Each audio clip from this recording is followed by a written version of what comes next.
د هیلو وړانګه رادیويي ډرامه د ټولو د کامیابی او خوشحالۍ ملګری.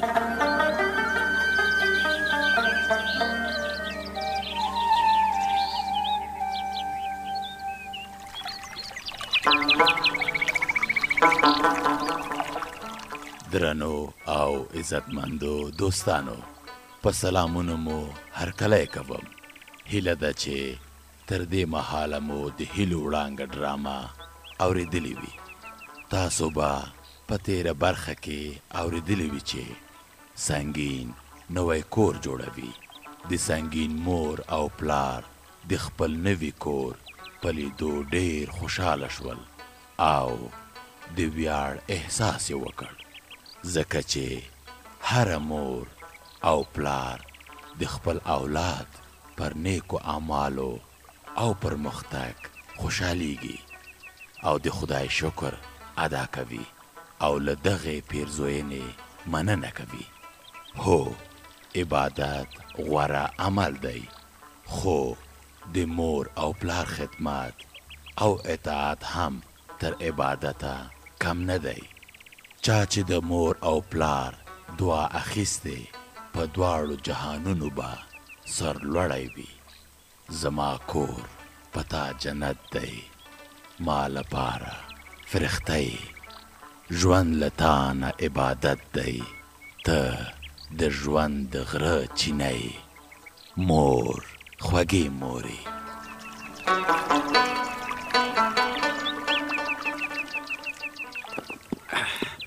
یاره خوشحال کاکا، د ژرندې د وټي جوړول خو ډېر دورګار دی. الله عاشقه ګله وایي چې اوښان ساتې دروازې به هم لوړ ږدي. یاره خوشحال کاکا، دا تیږې ډېرې درندې دي. زه یم چې دغه وټی به مو د وړو تیږو جوړ کړی و که نه. د وړو تیږو وټی سیلاب ته نه تم کېږي. چې سیلاب راشي له ژرندې سره به یو ځای یوسي. دا خیالي څه شو؟ خیالي هغه دی، هغه دی د ویالې په غاړه ناست دی او اوبو ته وړې وړې تیږې ورغورځوي او له ځان سره خاندي. ته ورغږ که چې راشي. سمه ده، زه به ورغږ کړم. والک خیالي ګله، تا ته وایم، تا ته ته چېرته راغلی؟ هسې د ویالې په غاړه ناست دی لکه چې ساتیری ته راغلی. دلته راشه. عاشقه نارې مه وهه، دلته د ویالې په اوبو کې مې خپل مخ کتلو، درځم دغه ده. زوروره، راځه که نه مخ په آینه کې وګوره. آینه رانه ورکه ده. خیالي ګله بانې مه کوه، راشه. د عاشق د سلمانۍ بکس له آینو ډک دی، مخ به دې وروسته پکې وګورې. خوشحال کاکا دا دی درغله. خیالي ګله تا ته وایم، وراره په دغه لاره کې دغه پرته غټه تیږه هم در سره راواخله. ښه ده، را دې خواته یې که. آفرین، شاباس، وایم بهادر ځوان یې تو. عاشقه دا وایه چې دا تیږه چېرته کېږدم؟ راکه خوشحال کاکا ته یې ورکه چې د ژرندې پوټي کې ولګوي. خوشحال کاکا دا تیږه در واخله چې ډېره درنده ده. واخله. شاباس رایکه، دا به دلته ولګوم. یاره خوشحال کاکا، دا چنارګل هم پسې د انځر ګل شو. هغه به هم راشي. تاسو ته د روژه ماتې غم کوه. ویلې نن ښه مزهداره ښوروا او نرۍ وریجې پخوم. چې داسې ضرور خیالي ګله، راځه نستوړي بډ وهه چې ښه ځانونه ستړي کړو چې د ډوډۍ په خوند پوه شو. یاره عاشقه دا خپله ګېډه ډېره در باندې ګرانه ده.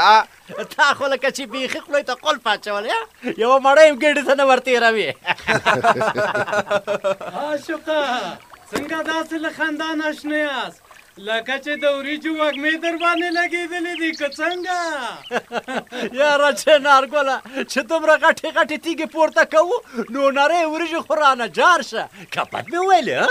ډېر ښه دي ویل، وایم دارو موشه، نام خدای دې وي، ډېر کار مو کړی دی. رښتیا چنارګله، هغه ورځ دې ویل چې د ډاکټرانو خبرې ښې در لګېدلې دي، یو نوي کار ته دې ملا تړلې ده. هغه دې څه یادوله؟ وایم کور دې له غلې ډک شه خیالي ګله، ښه چې دا خبره دې را یاده کړه. ما ویل چې د ژرندې تر څنګ به یو ښه ښایسته کناره جوړوو خوشحال کاکا کباب مې وویل نه ډېر ښه دې وویل چنارګله. دا خو دې ډېر ښه فکر کړی دی چې کناراب جوړ کړو د ډاکټرانو په خبره د ډېرو مرضو به په امان شو.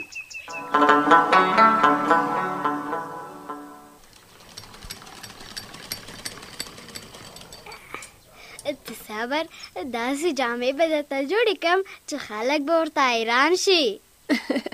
ملالۍ دا بیا څنګه له ځانه سره غږېږي او خوشحاله یې؟ شبنم رندارې له ځان سره نه غږېږم. نو له چا سره غږېدې؟ دلته خو نور څوک نشته. ولې نشته؟ دا نانځکې او ناوکۍ نه ګورې؟ ښه له نانځکو سره دې غږېدې. څه دې ورته ویل؟ ورته ویل مې چې ښکلې جامې به درته جوړې کړم.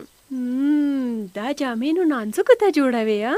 او ته راکړه چې زه یې وګورم چې څنګه دې ګنډلې دي. ها دا دې وی ګوره. نام خدای دې وي دومره ښکلې دې ګنډلې دي چې څوک به باور هم ونه کړي.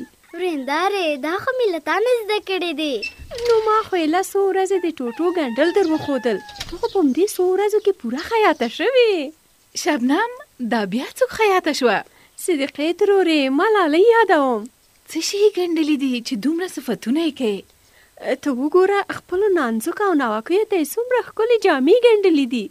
ګمان نه کوم چې دا به ملالۍ ګنډلي. زه خو وایم چې دا به تا ورته ګنډلي. مورې ما په خپله ګنډلې دي. شبنم ملالۍ رښتیا وایي؟ هو ترورې باور وکړه که ما به یوه بخۍ ورته پې تېره کړې وي. وې زما هوښیارې لورې ملالۍ ګلې دا خو د یو لاس د سرو زرو دی بل د سپینو. همداسې ده.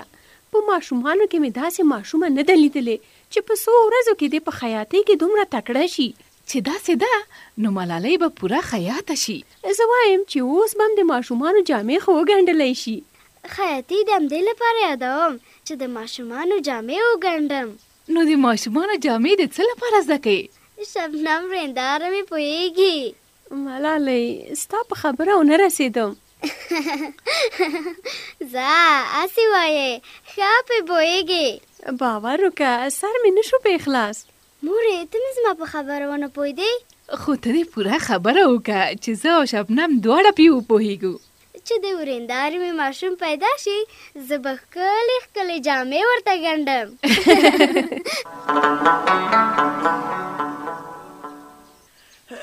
مورې مور دې جار شه څه دې ویل امیده زویه؟ داسې لږه لږه خټه راخله چې ستړي دې نه کي. نه زویه نه مې ستړي کوي دو نظر. ها دا خټه واخله زویه چې زه نور هم بیا راوړم. مورې چې دا اشپزخانه یو ځل اخېړ کړو بیا به نورې کوټې هم اخېړوو. امیده زویه انشاءالله هر څه به وشي چې زموږ او ستاسو اخلاص وي نورې کوټې به هم اخېړ کړو له خیره. مورې دې خټو ته لږې نورې اوبه هم ورګډې کړه چې خټه پسته شي. سمه ده زویه صبر چې د اوبه راواخلم چې پلار به دې چیرې تللی وي. په کلي کې څه خبره وه له کلیوالو سره یې مرکه پې کوله. پلار دې مجیبه سړی دی خپل کار پرېږدي او د کلیوالو کار ته ورځي. مه کوه مورې زموږ په کار کې به هم خدای برکت واچوي. ښه ده چې د پلار مې ټول کلي ته خیر ورسیږي. او زویه ته هم ښه وایې پلار دې د کلي ملک دی باید دی چې د کلي ولس لپاره خو د خیر کار وکړي. نو بالکل مورې دا د ډېره ښکلې خبره وکړه. هغه دی پلار دې هم راغی. واه واه نام خدای دی وي. سړی مې شه د امید پلاره ژوندی اوسې. دا اشپزخانه مو څومره ښکلې اخېړ کړې ده. دا خو ډېره ښکلې ښکاري. دا خو مو سپینه خاوره ورته راوړې وه چې هم به پې کوټې اخېړ کړو او هم به سپین رنګ واخلي. خدای دې تاسو ته اجر درکړي. خیر اوسې. امیده زویه. ها څه وایې پلاره؟ ته به ستړی زوی جانه دا پاتې به یې زه اخېړ کړم. نه پلاره اوس دومره نه ده پاتې چې مور مې په کار کې را سره وي بیا نو زه هېڅ په ستړیا نه پوهېږم. وایي جوړ دې شمه زویه. ښه او خدای دې سوری تل ستاسو په سر ولري. امین. او خدای دې ستا سیوری هم تل زموږ پر سر ولري. امین. اول به مو دا نورې کوټې اخېړ کړې وې بیا به مو وروسته اشپزخانه اخېړوله. پلاره په دې کې زما دوه مقصده و ځکه مې اول د اشپزخانې په اخېړولو پیل وکړ. هغه څنګه زوی جانه؟ اول خدا چې اشپزخانه تر نورو کوټو وړه ده، اخیړول یې آسان و.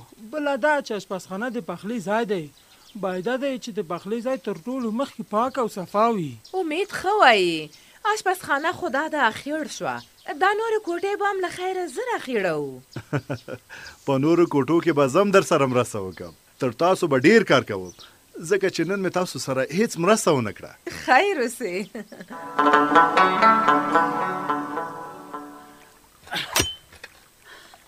خیالي ګله، تو ګوره چې په کلنګ وهلو کې خو به بد نه یم.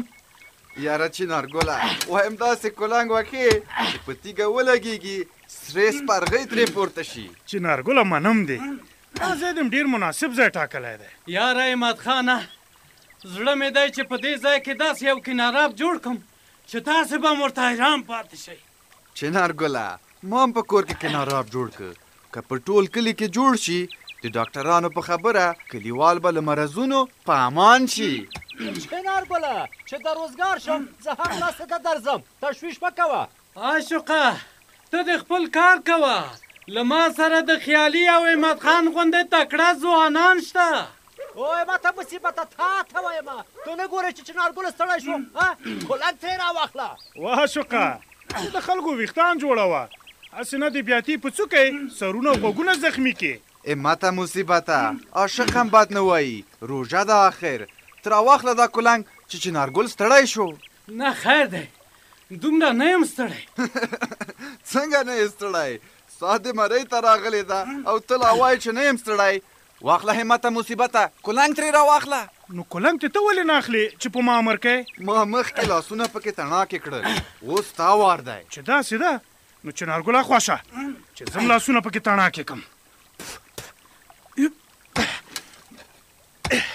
دغسې لږې مات وکړه ماته مصیبته، د تڼاکو غم مه کوه، د چنارګل د لاس غوړه شوروا چې وخورې د لاس تڼاکې به دې ټکورې شي. ګوره دغه ځای زه ژوروم چې دا ځای مې جوړ کړ، بیا به خیالي کلنګ اخلي او کار به پې کوي. وایم چرت مه خرابوه، خیالي ګل د کار بنګړی دی، داسې په شرنګ کې به درته کار وکړي چې ستا به هم خوښ شي. دغسې همته مصیبته، لږ د خپلو غړو زکات وباسه، په اخلاص کار وکړه، او خدای به دې په ژوند کې برکت واچوي. آفرین. عاشقه، ته به ډېر نصیحتونه نه کوې ښه، خپل وار به تم تېری. خپل وار به خود تېروم، دا دی د خلکو ویښتان مې در جوړ کړه، اوس راغلم چې چنارګل سره مرسته وکړم. همت خانه، ته راکړه دا کلنګ چې ته هم ستړی کړی وله. زه خو وایم چې کلنګ به عاشق ته ورکم چې په بدن کې لږه وینه وګرځي که څنګه. نه نه، چې کله زه ستړی شوم بیا به عاشق هم را میدان ته شي. وایم کور دې له غلې ډک شه خیالي، زه خو وایم چې په عاشق به ډېر کار نه کوو. ولې به یې نه کوه؟ ولې ملې نه غواړي، دا یو عاشق خو دې په موږ او تاسو کې هم نازولی وي. هو دا خبر دې بیا منم، د نازولو قدر په کار دی. هغه دی کاکا خوشحال هم را روان دی، خدای دې وکړي چې دا ځای او زموږ کار یې خوښ شي، هسې نه چې پکې خور راوباسي.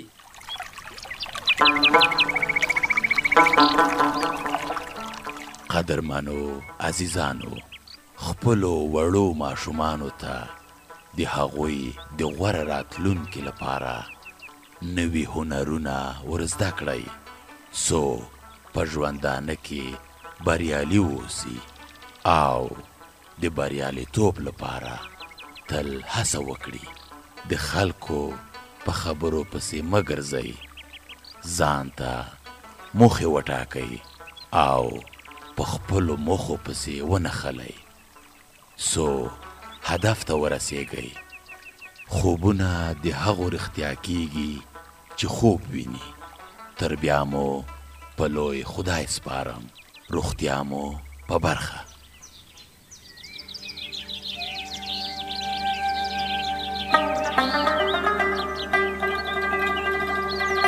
د هیلو وړانګه رادیویي ډرامه د ټولو د کامیابی او خوشحالۍ ملګری.